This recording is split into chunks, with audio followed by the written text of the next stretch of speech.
Episode 4 की शुरुआत में हम मित्सुमी को देखते हैं जो खाना बना रही थी, लेकिन तभी असानो वहां आकर उससे पूछता है कि एक ब्रा कैसे पहना जाता है। और ये बात सुनकर मित्सुमी बहुत ज्यादा हैरान हो जाती है। सो असानो कहता है कि तुम जैसा सोच रही हो ये वैसा नहीं है। लेकिन तभी मित्सुमी कहती है कि तुम्हें चाहे कैसे भी अजीब से शौक हो, लेकिन मैं हमेशा तुमसे प्यार करूंगी। सो असानो कहता है कि ये मेरी ट्रेनिंग का एक हिस्सा है। और तभी वहाँ पर एक और लड़की आ जाती है। और दोस्तों, असल में ये केंगो होता है और ये असानो की ट्रेनिंग करवा रहा है ताकि वो अपना भेष बदलना सीख पाए। अब इसके बाद वहाँ पर शिंजो आता है जो ये देखकर हैरान हो जाता है कि ये तीनों कैसी हरकत कर रहे हैं। और उसे भी यहाँ पर थोड़ी सी गलतफहमी हो जाती है क्योंकि केंगो लड़की के भेष में असानो के साथ कुछ ऐसी हरकत कर रहा था। सो अगले ही पल में असानो केंगो की विग उतार देता है और सारी गलतफहमी दूर हो जाती है। अब इसके बाद वहाँ पर क्योइचिरो आ जाता है जो एक मिशन पर जाने वाला है, इसीलिए वो मित्सुमी से एक गुड बाय किस मांगने आया है। लेकिन अगले ही पल में हम देखते हैं कि मित्सुमी क्योइचिरो और केंगो को कूट देती है। अब अगले सीन में हम शिंजो और असानो को एक साथ देखते हैं और असानो को यहाँ पता चलता है कि शिंजो आज एक मिशन पर जाने वाला है जो कि काफी लो लेवल का है। वैसे असानो, मैं तुम्हें कुछ देना चाहता हूँ।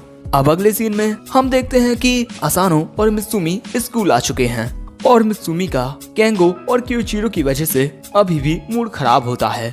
और दोस्तों, स्कूल में बच्चे बेसबॉल भी खेल रहे थे और तभी एक लड़का शॉट मारता है जिसकी वजह से वो बॉल मित्सुमी में लगने ही वाली थी। लेकिन तभी असानो उस बॉल को पकड़ लेता है बिना उस ओर देखे और इसके बाद उस बॉल को उन्हीं की ओर फेंक देता है और उस बॉल की स्पीड बहुत ज्यादा तेज होती है। ये देखकर टीम का कैप्टन असानो को उनकी टीम ज्वाइन करने को कहता है, लेकिन असानो उनकी बातों पर ध्यान नहीं देता।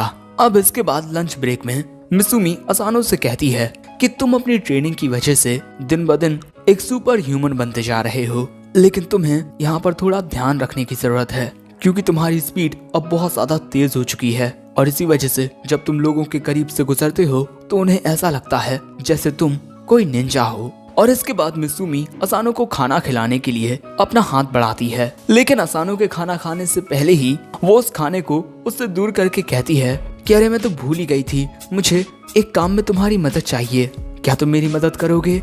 असानो कहता है कि हाँ, क्यों नहीं। अब इसके अगले सीन में हम मित्सुमी को कुछ काम करते हुए देखते हैं और यहाँ पर असानो उसकी मदद कर रहा था और यहाँ पर मित्सुमी के काम करने की स्पीड बहुत ही ज्यादा तेज होती है क्योंकि दोस्तों, यहाँ पर बहुत ज्यादा काम होता है। वैसे मैं बता दूं कि मित्सुमी को इतना सारा काम करने की शुरू से ही आदत है और हमें ये भी पता चलता है कि क्योइचिरो कई बार असानो और मित्सुमी का डाइवोर्स कराने के लिए नकली पेपर्स बनाता है। इसी वजह से अगर असानो तुम्हें कोई भी ऐसा कागज दिखाई दे तो उसे तुरंत फाड़ देना।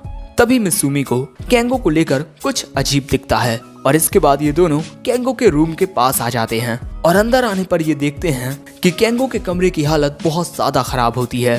तभी कपड़ों के ढेर के बीच में से केंगो बाहर निकलता है। सो मित्सुमी उससे कहती है कि तुम फिर से अपना काम करना भूल गए, चलो अब जल्दी से अपना काम पूरा करो।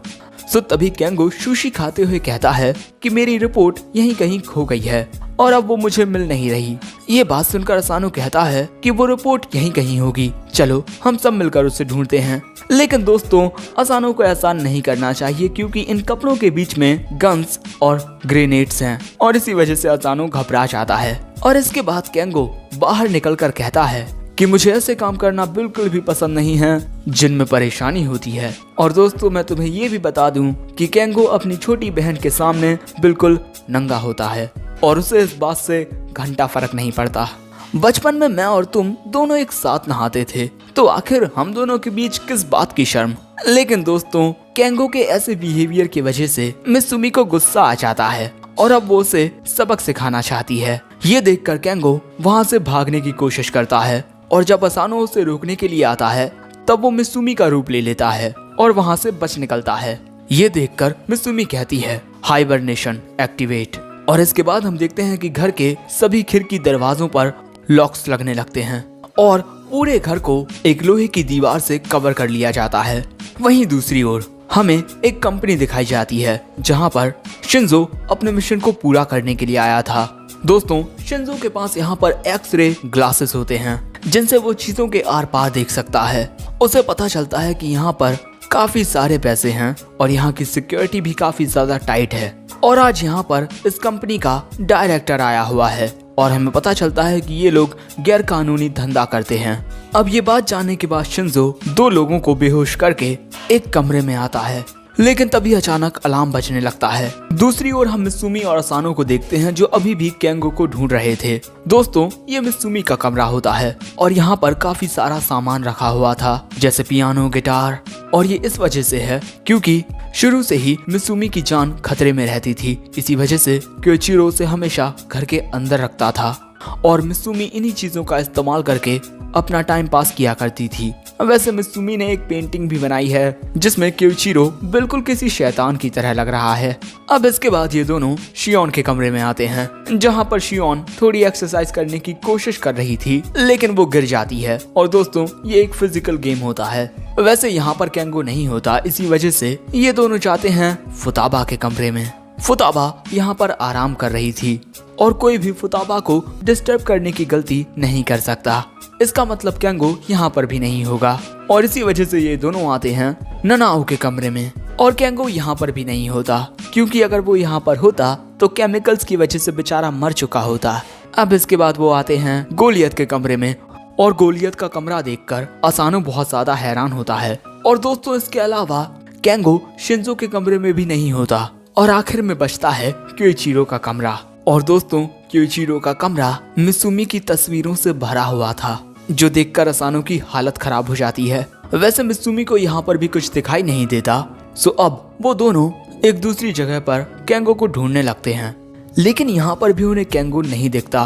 और तभी बाकी सब एक कमरे में से इन दोनों के पास आते हैं। ये देखकर मित्सुमी इनसे पूछती है कि आप सब आखिर कहाँ थे। सो हमें पता चलता है कि ये तीनों एक डाटा एनालाइजिंग का थोड़ा काम कर रहे थे, जो करने में इन्हें कुछ ज्यादा ही वक्त लग गया। और ये बात सुनकर ये दोनों हैरान हो जाते हैं और तभी इन्हें कुछ आवाज आती है और जैसे ही ये दोनों पीछे देखते हैं, इन्हें केंगो नजर आ जाता है मोनालिसा की तस्वीर में। और इसके बाद वो तस्वीर के साथ बाहर निकल आता है और फिर से भागने लगता है। सो असानो और मित्सुमी फिर से उसका पीछा करने लगते हैं। भागते हुए केंगो दूसरी ओर मुड़ जाता है और जब असानो उस ओर जाता है तब वो नीचे गिर जाता है क्योंकि केंगो ने मोनालिसा के फ्रेम को उसके ऊपर फेंक दिया था। और हमें पता चलता है कि केंगो एक सीक्रेट रास्ते से यहाँ से भाग निकला और इस वजह से अब मित्सुमी बहुत ज्यादा परेशान होने लगती है। और इसके बाद वो हाइबरनेशन को डिसेबल कर देती है, जिससे सभी लोहे की दीवारें हट जाती हैं। अब इसके बाद ये दोनों फिर से केंगो के कमरे में आते हैं वो कागजात ढूंढने के लिए जो केंगो ने खो दिए थे। लेकिन तभी मित्सुमी असानो के हाथ में हथकड़ी पहना देती है और कहती है कि हाइबरनेशन के एक्टिवेट होने के बाद इस घर से कोई भी बाहर नहीं निकल सकता। असानो जब तुम्हारा पीछा करते हुए आया होगा तब तुमने उसे पकड़कर एक जगह पर कैद कर दिया और इसके बाद खुद उसका रूप ले लिया। वैसे मैं तुम्हें बता दूं कि जब भी असानो कोई दरवाजा खोलता है तब वो मुझे पहले अंदर जाने देता है, लेकिन यहीं पर तुम मात खा गए। तुम अभी भी लोगों को सही से ऑब्जर्व करना नहीं सीख पाए हो। लेकिन तभी अचानक केंगो को मित्सुमी के अंदर उसकी माँ दिखाई देती है। और दोस्तों, केंगो की माँ ने उससे कहा था कि तुम एक बड़े भाई हो, इसी वजह से तुम्हें हमेशा मित्सुमी का हाथ थामे रखना होगा। और इसी वजह से छोटा केंगो छोटी सी प्यारी सी मित्सुमी की ओर अपना हाथ बढ़ाता है, जिससे मित्सुमी खुश हो जाती है और इसके बाद केंगो उसका हाथ थाम लेता है। और अब प्रेजेंट में केंगो असानो के मास्क को उतार देता है और कहता है कि तुमने मुझे पकड़ लिया। अब अगले सीन में केंगो और असानो उन कागजात को ढूंढने लगते हैं और केंगो यहाँ पर असानो से माफी मांगता है उसके लिए जो उसने असानो के साथ किया। सो असानो कहता है कि मुझे कोई दिक्कत नहीं है। और इसके अलावा मित्सुमी ये सब काफी एंजॉय कर रही थी। ये बात सुनकर केंगो असानो से कहता है कि मैं तुमसे सिर्फ 1 साल बड़ा हूँ, इसी वजह से तुम्हें मुझसे इतना फॉर्मली बात करने की कोई जरूरत नहीं है। और इसके बाद दोस्तों, असानो को कागजात मिल जाते हैं। वैसे इनकी ये बातें मित्सुमी सुन रही थी। दूसरी ओर हम क्योइचिरो को देखते हैं जो कि काफी उदास होता है क्योंकि मित्सुमी ने उसके कमरे में लगी उसकी तस्वीरों को खराब कर दिया है।